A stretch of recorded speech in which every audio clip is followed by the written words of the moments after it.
नमस्कार, माय माउली हिंदी समाचार में आपका स्वागत है और मैं हूं शेख इस्माइल। दर्शकों, आज बेला मंडल के कांग्रेस कार्यालय यानी गांधी भवन में अभी इस वक्त मौजूद है और यहां पर बड़े ज़ोरदार तरीके से आज प्रेस मीट लगाई गई है, पत्रकार सम्मेलन लगाया गया है।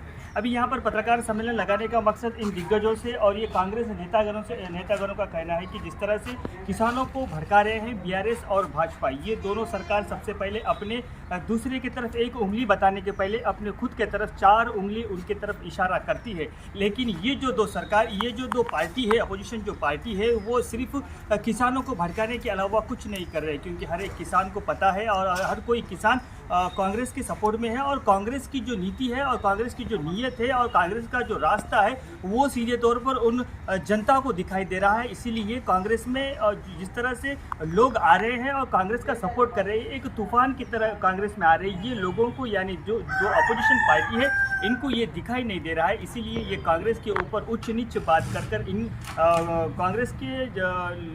कांग्रेस सरकार पर उंगली उठा रहे हैं। और सीधे तौर पर फैजुल्ला खान ने कहा है कि जिस तरह से बीआरएस सरकार 10 साल का 9 साल से राज्यकारण करी है, राज्य में सत्ता में थी, लेकिन आप पहले टर्म में जब सीएम केसीआर बने थे, जब कितने प्रतिशत लोगों को ऋण माफ़ी हुई इसका भी हिसाब दें। और फिर दूसरे टाइम में जब भी सीएम केसीआर बने थे उस वक्त भी दूसरे टाइम में भी कितने प्रतिशत लोगों के साथ ऋण माफ़ी हुई, क्या वो धोखाधड़ी नहीं थी क्या? ये सब बातें हैं। और साथ ही साथ में रहा सवाल भाजपा का, उनसे भी तंज कसा और सीधे तौर पर कहा है कि पीएम किसान निधि की तरफ से कितना पैसा इन किसानों को आया है। और दूसरी बात, सिर्फ तेलंगाना की बात करते हैं, अब आपकी सरकारें जो है अदर राज्य में भी है, बताइए उनके साथ में आपने क्या शुरू किया है? क्या उनके भी ऋण माफ़ी की गई है क्या? ऐसी कोई स्कीम है क्या? लेकिन जब राज्य सरकार यानी रेवंत सरकार की तरफ बात आती है तो आप पीछे पड़ जाते हैं। लेकिन थोड़ी सी सोचने की बात है और किसानों से भी आग्रह किया। आज यहाँ पर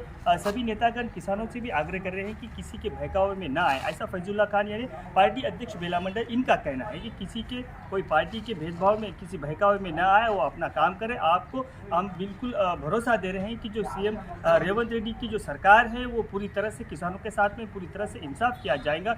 जहाँ पर भी जिसके भी बकाया है ऋण की, वो पूरी तरह से किए जाएंगे। अभी एग्रीकल्चर डिपार्टमेंट से एग्रीकल्चर ऑफिसर आपके घर पर आएंगे, आपके गांव में आएंगे, आपके पास से उचित दस्तावेज लेंगे। जिसका भी टेक्निकल प्रॉब्लम हो, आधार कार्ड प्रॉब्लम हो, बैंक पासबुक का प्रॉब्लम, वो सबको क्लियर कर कुछ ही दिनों में आपको ऋण माफ़ी की जो सहूलतें हैं, ऋण माफ़ी का जो वादा है वो पूरा कर दिया जाएगा। अभी दूसरी बात रहा सवाल, ये दो पार्टी, अपोजिशन पार्टी दो कह रहे हैं कि बीआरएस और भाजपा कह रहे हैं कि रैतु भरोसा, जैसे रैतु बंधु था वैसे रैतु भरोसा अब तक इन किसानों को नहीं गिराया और ये राज्य सरकार जो है लोगों को बुद्धू बना रही है।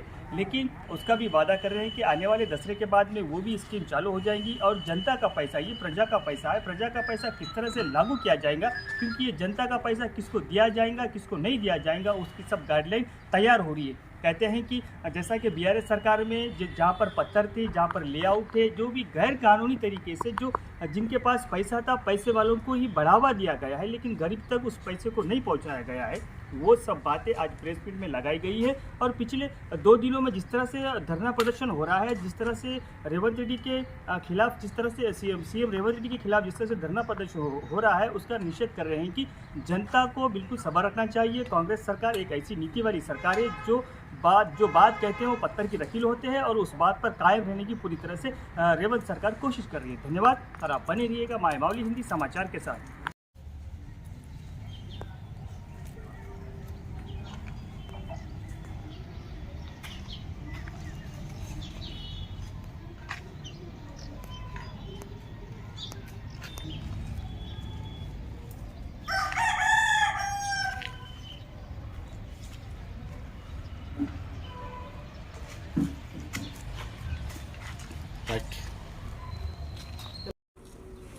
कांग्रेस गवर्नमेंट जो इलेक्शन में जो वाग्दान किया था 2 लाख कर्ज माफ़ी करने का, उसको आज तकरीबन 17,000 करोड़ रुपए 2 लाख के अंदर जो किसान के खातों में जमा करके आज तक जमा कर दिए गए।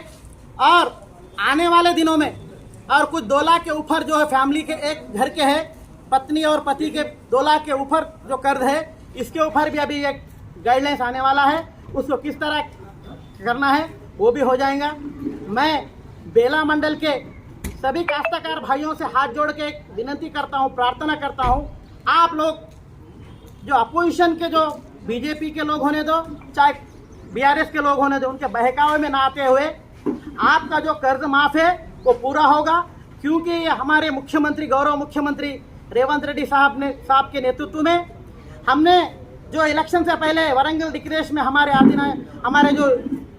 हमारे लीडर राहुल गांधी जी ने बोले कि 2 लाख कर्जा माफ करेंगे और उसी के रास्ते पे हम लोग चल रहे हैं। तो परसों 2 दिन पहले जो रास्ता रोको किया गया बीआरएस वाले, अब मैं बीआरएस वालों से यही पूछना चाहता हूं, पिछले 10 साल में आपकी हुकूमत थी, आपका राज था, आपने भी किसानों का कर्जा माफ 1 लाख करते बोले, कितने लोगों का करे, किस प्रकार से करे? पहले 5 साल में जो करे आप 25% साल को डालते गए, जो 25% आप डाले वो ब्याज में कट गया। अब दूसरी बार जो आप रूलिंग में आए जब बोले तो क्या हुआ, इलेक्शन से पहले कुछ लोगों को डाले, 4 आने लोगों को डाले, 12 आने लोगों को आप ऋण माफी करे नहीं। आज आप बात करते हैं ऋण माफी के बारे में। आपको मैं यही बोलना चाहता हूं, आप किसान भाइयों को बहकाकर किसानों को रोड पे, आज जो रोड पे धरना करे उसमें सब लीडर थे, किसान कोई नहीं थे। आप और कल हमारे बीआरएस के लोग बात कर रहे कि किसानों पे केस लगाए। पिछली आपके सरकार में भी खम्मम के अंदर आपको याद होगा, खम्मम में मिर्ची पिकाने वाले किसान को हथकड़ी लगाने वाली सरकार आपकी थी। हम भी तुम्हारी सरकार, हम भी ये करे धरना करे, आज भी हमारे पे केस है। आप आगे कोर्ट में देखिए, हमारे जडपीटीसी साहब, हमारे माजी जडपीटीसी रामदास साहब हो गए, हमारे गुंडावार साहब हो गया, हमारे सब पे आज भी केस है, आज भी कोर्ट में केसेस चल रहे। आप बोल रहे कि काश्तकारों पे केस करे, काश्तकारों पे केस नहीं करे, जो काश्तकारों को उकसाया, जो काश्तकारों को उकसाने वालों पे ये करे। और एक बात बोलना चाह रहा हूँ मैं बीजेपी वालों से, आप बोल रहे कि आपके जो जितने भी आज तेलंगाना, आपके भी कई दूसरे स्टेटों में आपकी भी राज्य, आपके भी सरकार है, वहाँ आप कितने लोगों के, आप जैसा महाराष्ट्र में आपकी सरकार है, महाराष्ट्र में आप कितने लोगों का कर्जा माफ करें? और 2019 के बाद जितने भी नए पट्टे बने उनको आज तक एक लोगों को भी पीएम किसान के जो 2000 रुपये वो आज तक नहीं आए। आज आप लोग काश्तकार के बारे में बात कर रहे हैं। पिछली बार आप लोग, आपका जब दिल्ली के अंदर काला कानून, किसानों को काला कानून लाके तकरीबन 700 लोग किसान का आत्म बलिदान दिए, उसके जिम्मेदार आप नहीं है क्या? मैं यही पूछना चाह रहा हूँ। मैं आप लोग किसानों को, जो कांग्रेस पार्टी के मतलब जो किसान खुश है कि किसान आज कोई कांग्रेस पार्टी से नाराज नहीं है। कांग्रेस पार्टी की जो लोकप्रियता लोगों में आपको देखी नहीं जा रही, इसलिए लोगों को बहका रहे, आप बहका के लोगों को जबरदस्ती करके लोग ये कर रहे। लेकिन मैं लोगों सब खुश है, क्योंकि ये प्रजा पालना है। एक हमारे रेवंत रेड्डी के नेतृत्व में सब लोगों को हम आने वाले दिनों में ऋण माफी नहीं, और जो रैतु भरोसा के बारे में भी लोगों को बोल रहे रैतु भरोसा कब देते, क्योंकि पिछले बार आप रैतु भरोसा दिए, 100 एकड़ वाले को भी दिए, पत्थरों को भी दिए, पहाड़ जहाँ पहाड़ है वहाँ दिए, जहाँ लेआउट डाले वहाँ भी आप रैतु भरोसा दिए। ऐसा नहीं, ये क्योंकि ये प्रजा का पैसा है, पब्लिक का पैसा है, इसको सही तरीके से इस्तेमाल करना बोल के इसके एक गाइडलाइंस तैयार करके जो बारिश का और जो खरीफ का और रबी का दोनों सीजन का रैतु भरोसा एकदम डालने वाले हैं। और मैं बेला मंडल के सभी किसान भाइयों से, काश्तकार भाइयों से हाथ जोड़ के एक ही विनती करता हूं, आप किसी के बहकावे में मत आइए। कुछ लोगों के 2 लाख के नीचे वालों का भी कुछ टेक्निकल प्रॉब्लम की वजह से, आधार कार्ड में नाम गलत रहने की वजह से, बैंक अकाउंट में नाम गलत रहने की वजह से कुछ पैसे वापस गए। आप फिक्र मत कीजिए, आपके जो बेला के कृषि अधिकारी है आपके घर आएंगे, आकर आपके पासबुक, पट्टा और जिराक्स और आधार कार्ड, बैंक अकाउंट ये सब लेकर फिर अपलोड करके आपके पैसे आके आपके अकाउंट में जमा कर दिए जाएंगे। तो मैं ये आप बहुत वादे किए थे, इधर बीजेपी सरकार होने दो चाहे उधर टीआरएस सरकार होने दो, बहुत से वादे किए, लेकिन वो वादों को पूरा नहीं करे। हमारे प्रधानमंत्री साहब बोले कि मैं हर काला धन लाऊंगा, हर एक अकाउंट में 15 लाख डालूंगा। आज तक तो 15 लाख किसी के अकाउंट में जमा नहीं हुए, खाली एक जुमला बोले।